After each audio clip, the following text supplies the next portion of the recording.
Bonjour à tous, bienvenue sur SM6. Donc, ce que je vous propose avec ce tuto, pour histoire de changer un peu, de varier un peu les plaisirs, je change un petit peu de thème momentanément parce que bon, faut un petit peu faire autre chose.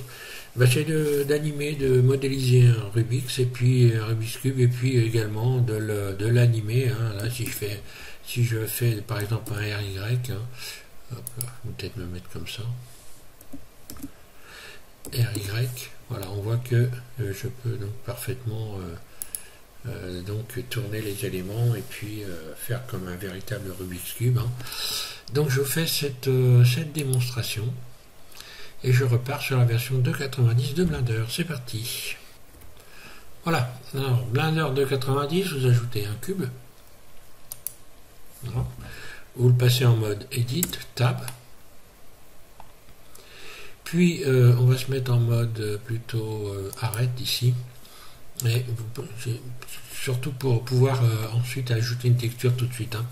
Là ensuite vous faites juste un CTRL B pour rajouter comme ceci donc des biseaux. Hein.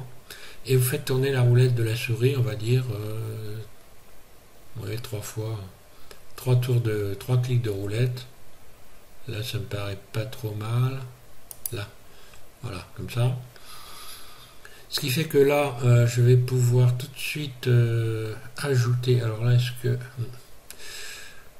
que je peux... Et non, la sélection n'est pas... Donc je vais désélectionner, je me mets en mode face ici. Je sélectionne les faces. C'est juste pour colorer, hein, pour donner la couleur. Je vais donc inverser ici la sélection, voilà, pour avoir sélectionné les tours facilement. Et donc première des choses, donc on va mettre un premier matériau noir ici, matériau, couleur noire, je baisse comme ceci. Et je vais également modifier la rugosité ici, baisser la rugosité. Voilà, donc assigner. Et puis donc en ce qui concerne les autres couleurs, on va voir après. Donc là je reviens, je réinverse la sélection ici pour obtenir donc les faces. Et puis je vais faire directement un Shift CTRL B pour créer des faces à l'intérieur ici. Voilà, pour avoir ces formes là. Donc je bouge ma souris, voilà ce que j'ai. Là, il faut peut-être le subdiviser un peu plus. Je reviens en arrière, CTRL Z, Shift, CTRL B. Et je vais faire tourner voilà. Shift, CTRL B. Et je vais faire tourner la roulette de la souris un petit peu plus, voilà. Pour avoir des belles courbes.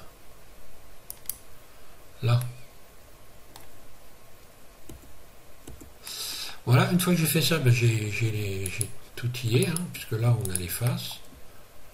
On va juste faire en sorte d'avoir des bords hein, renfoncés un peu pour les textures. Alors là, je vais faire I, face interne, I, une fois, et puis je réduis très légèrement, mais vraiment très légèrement. Donc là, j'ai créé un tout petit bord. Maintenant, je vais renfoncer ce petit bord. Je le sélectionne. Là.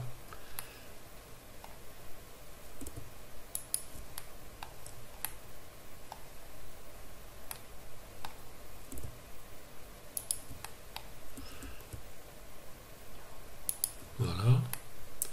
Donc je fais le tour, hein, je sélectionne tout.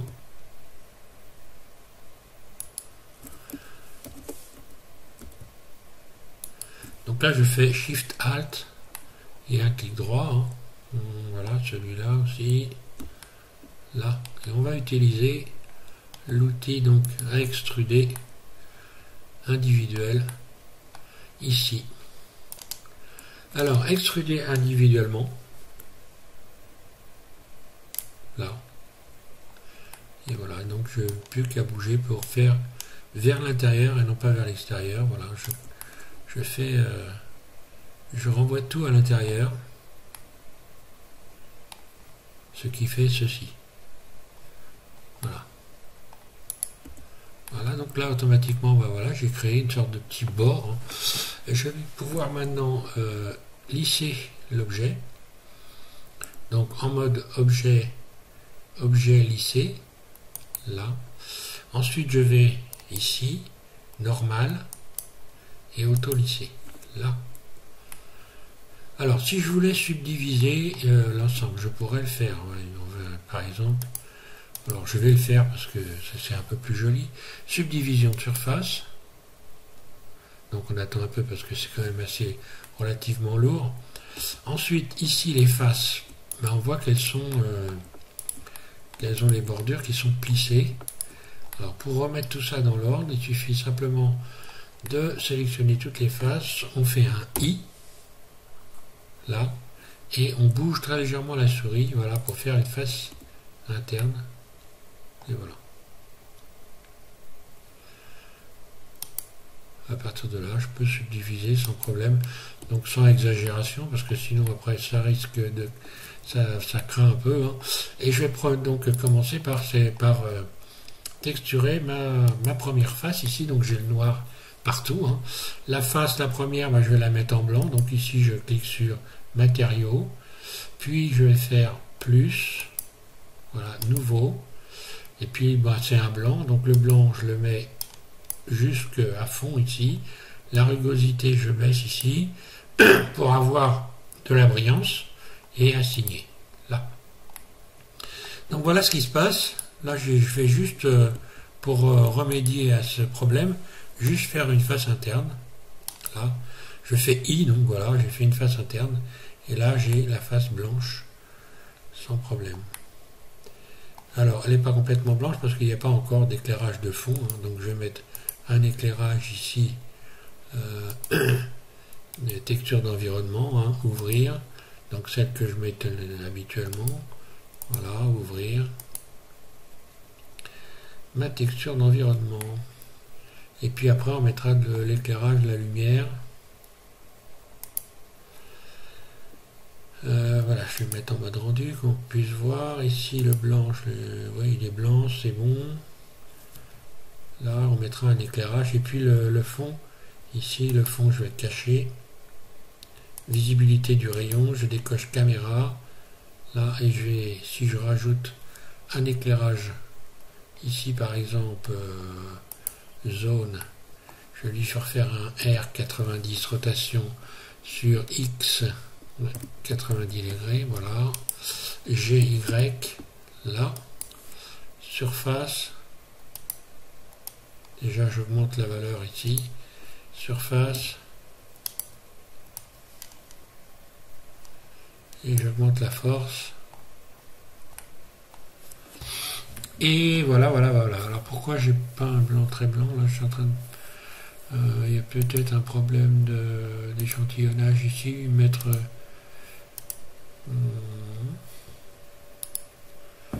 j'ai un gris qui est un peu suspect là. Ça je le remets à 0.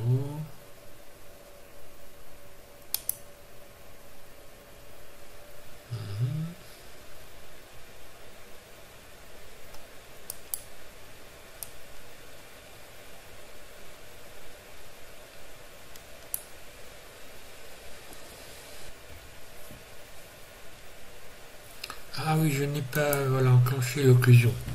Je me disais c'est bizarre. Donc l'occlusion on la réglera après. Hein. Donc ici dans le monde ici, il faut enclencher l'occlusion. Alors ensuite je sélectionne cette face là par exemple. Donc je vais regarder sur le Rubix à quelle couleur ça correspond. Par exemple si je passe ici la première face en blanc. Voilà un Rubix. Donc là si je mets du blanc ici, je vais mettre de l'orange sur le côté là. Ok, ici donc ça va être orange. Donc là je fais plus. Donc matériaux, bien évidemment, voilà, matériaux. Ici plus. Ici nouveau. Et là je vais chercher un orange, je clique là. Voilà, un orange, je mets bien vif. Faut pas trop que ça tire sur le jaune, parce qu'après on va mettre du jaune. Hein, et assigner. Voilà. Puis I, face interne. Là, et je bouge très légèrement ma souris. Voilà. Donc après on a de l'autre côté le blanc. On a au-dessus le bleu. Donc hop, je mets le bleu ici. Cette face-là. Plus, nouveau, couleur bleue. Là. Ici, je baisse la rugosité. J'enlève lustre, voilà, ok. Et assigner. Voilà, ça c'est fait. Puis I, une face interne. Voilà, pour retrouver ma couleur. Donc je crois, si je ne me trompe pas, qu'ici ça doit être le rouge. Je vais regarder quand même. Je m'aperçois que je suis en train de me casser la tête pour rien du tout, parce que de toute façon, qu'on mette les couleurs n'importe où, ça change rien, ça sera bon de toute façon. Donc là, je vais mettre un rouge, hein, il faut juste pas mettre la même couleur partout. Donc là, voilà, je suis bête, moi, à des moments, on réfléchit pas trop. Hein. Là, je vais chercher un rouge, voilà, un rouge, c'est pareil, je vais le mettre clair, hein, voilà. Je mets du clair ici. Là, je baisse la rugosité, encore une fois, et puis assigner, donc j'ai mis du rouge, puis I. Voilà, je fais une face interne, je la réduis très très légèrement. Hein. Voilà. Alors, il me manque, je crois, le vert. Je vais peut-être me mettre, voilà, ici, ce sera mieux quand même. Ici, je vais mettre du vert. J'ai pas encore mis de vert, oui, c'est ça, vert. Alors, plus. Nouveau. Un vert. Clair. Et puis voilà, ici je baisse la rugosité, toujours pareil pour tout. Et puis arrivé au bout, assigner. Voilà. Et je baisse légèrement. Là. Donc vert, rouge, je n'ai pas mis le jaune. Allez hop. Plus, nouveau. Ici je vais chercher du jaune bien vif, bien clair. Et donc rugosité, là, et assigner. Puis I, face interne, là.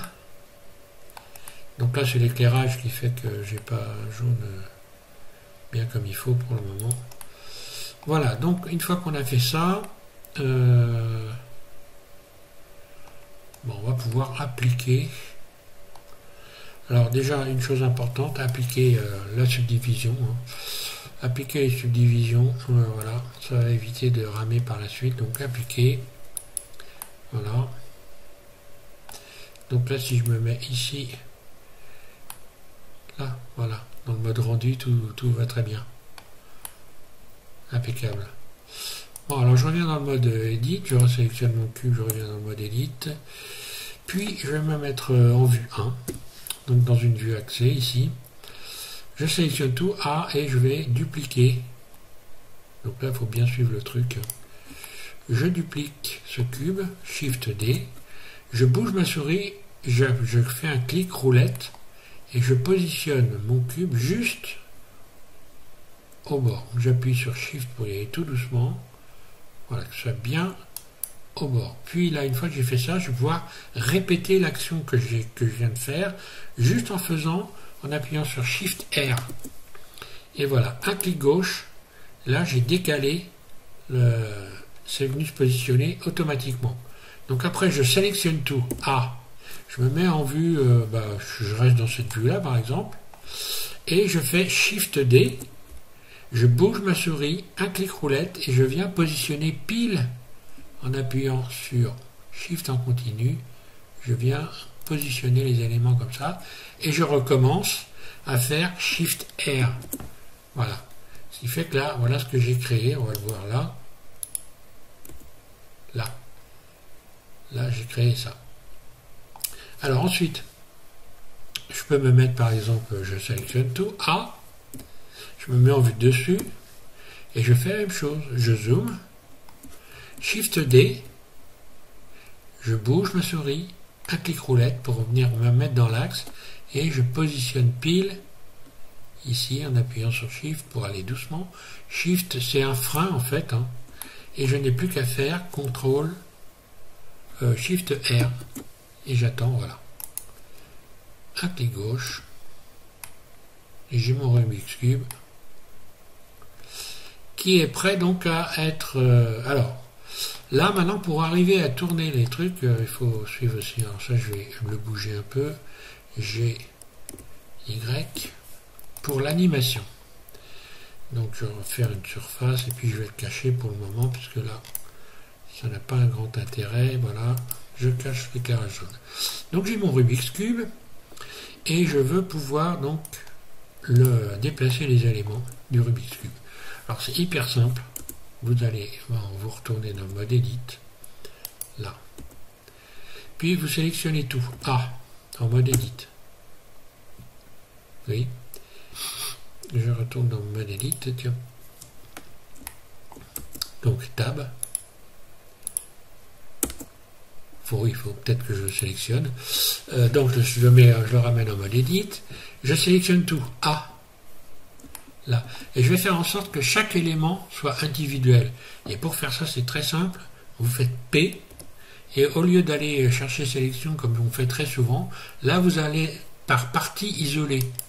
Voilà. Par partie isolée, chaque élément est donc individuel. Je retourne dans le mode objet.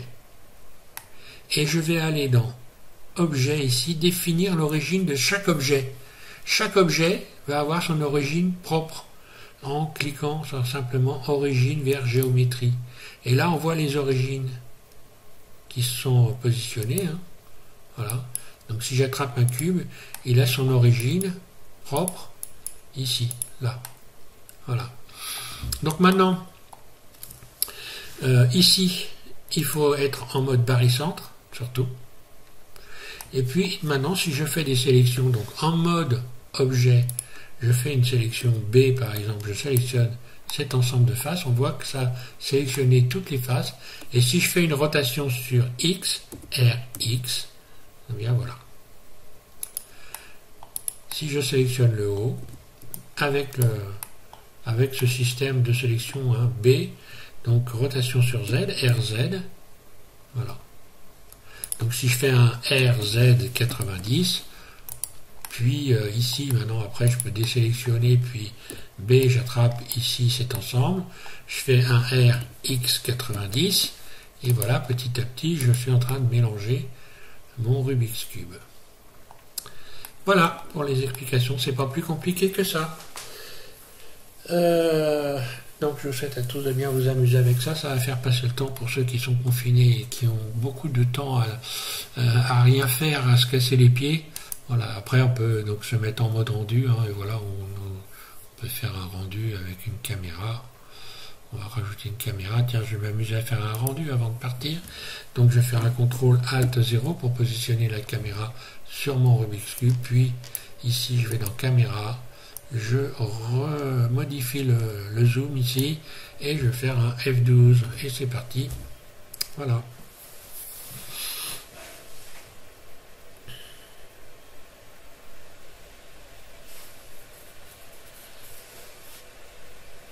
Voilà, je vais revenir sur la verdure un peu plus tard. Là, je vais faire un petit peu changer un petit peu les idées parce que c'est vrai que là, je fais pas mal de verdure. Donc, il est temps de changer un petit peu. Mais bon, je vais revenir dessus, hein, bien sûr, pour ceux qui suivent et qui sont intéressés. Mais bon, il faut trouver des idées. Hein. Je dois déjà remettre le cocotier en place. Il faut que je trouve des idées pour faire autre chose. Donc là, j'ai pensé que, tiens, s'amuser avec un Rubik's Cube, c'était pas mal. D'ailleurs, je l'avais pas fait, je l'avais jamais fait. Et je n'avais pas pensé à le faire. Voilà. Merci à tous de suivre SVM6. Bon courage, amusez-vous bien.